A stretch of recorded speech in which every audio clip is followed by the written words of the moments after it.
Lyon Pôle Bourse, faire grandir les entreprises grâce à la cotation, animer le club des sociétés cotées et développer un écosystème boursier dynamique.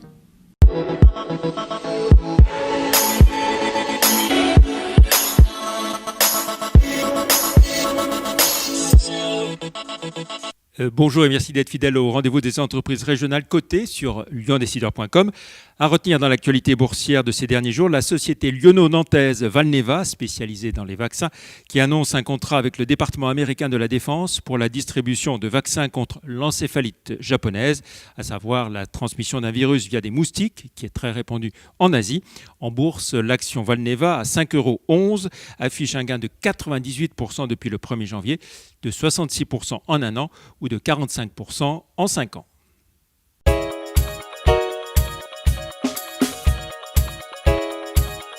Voilà, on retrouve à présent notre invité Pierre Boulud, directeur général délégué de Biomérieux. Bonjour. Bonjour. Merci d'avoir accepté notre invitation. Alors, vous avez présenté vos résultats semestriels la semaine dernière.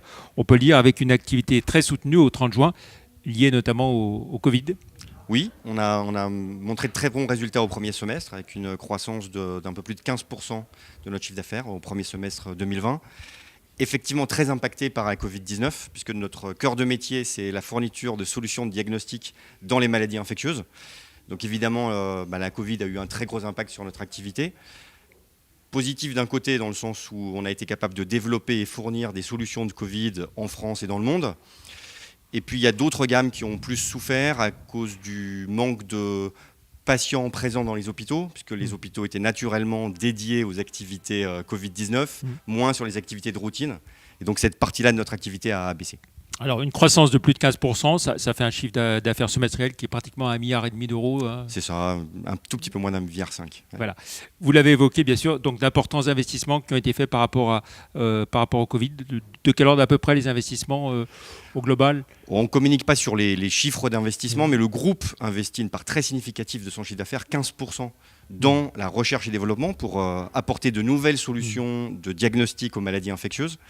Ce qu'on a fait au premier semestre qui est assez remarquable, c'est qu'on a été capable de développer et apporter aux patients, aux cliniciens, aux professionnels de santé 3 solutions différentes de diagnostic pour la Covid-19.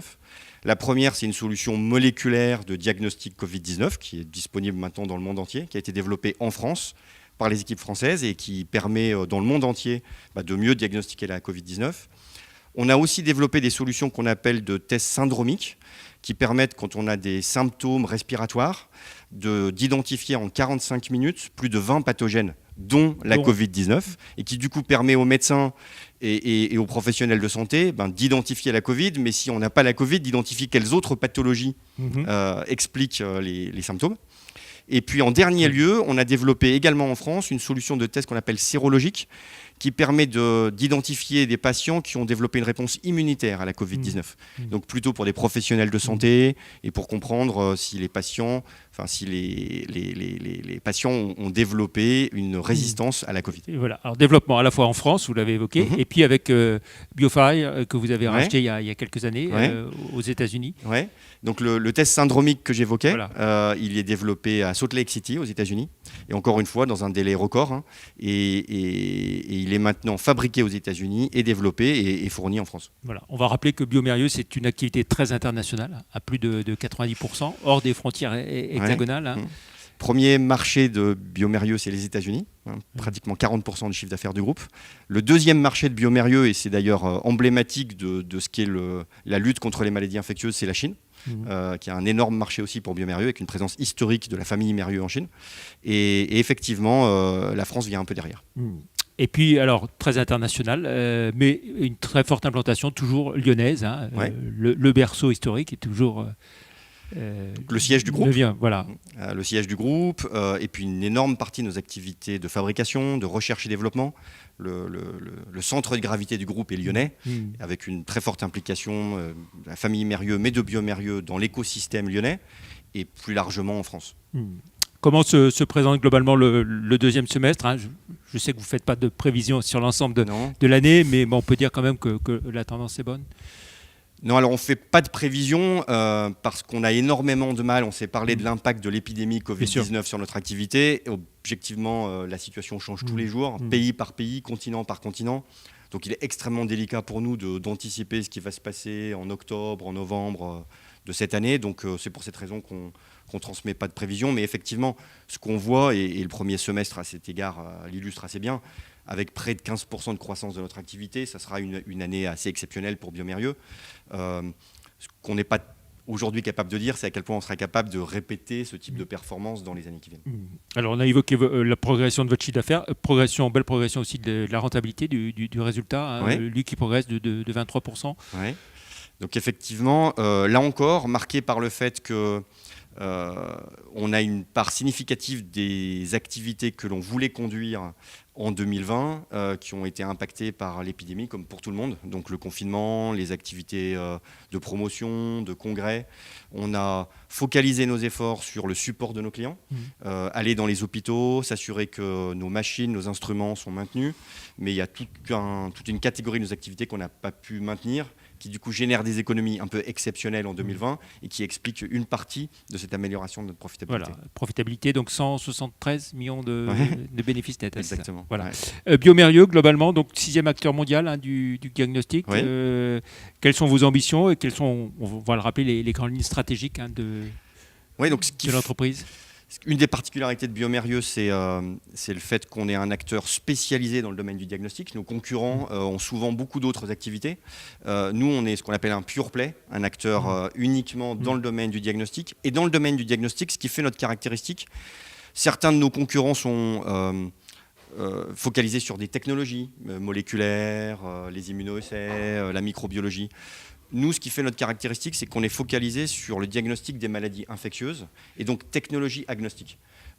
La meilleure technologie pour être capable d'apporter le meilleur diagnostic possible dans les maladies infectieuses, qu'il s'agisse d'immunoessais, de bactériologie, de microbiologie.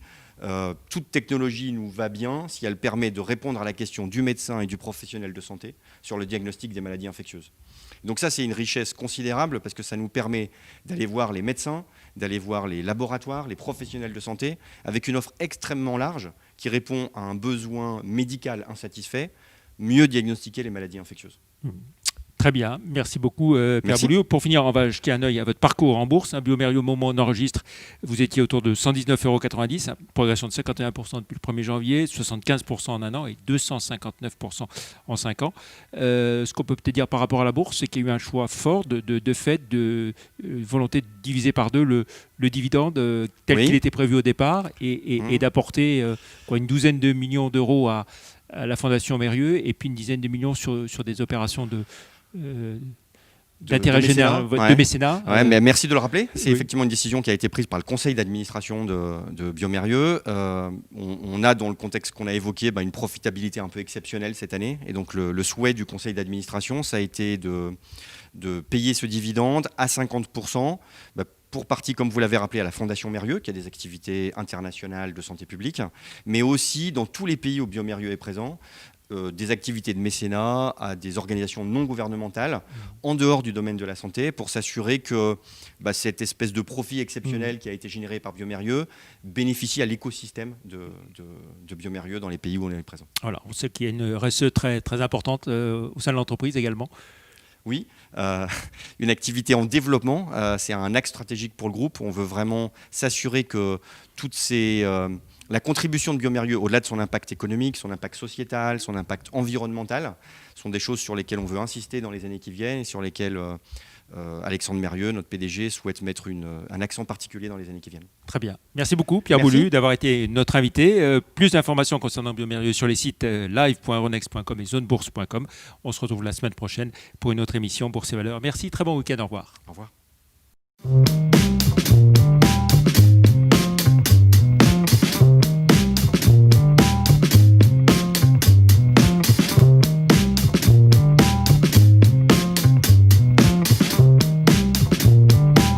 Retrouvez les enregistrements et informations de marché sur les sites de Zone Bourse et d'Euronext.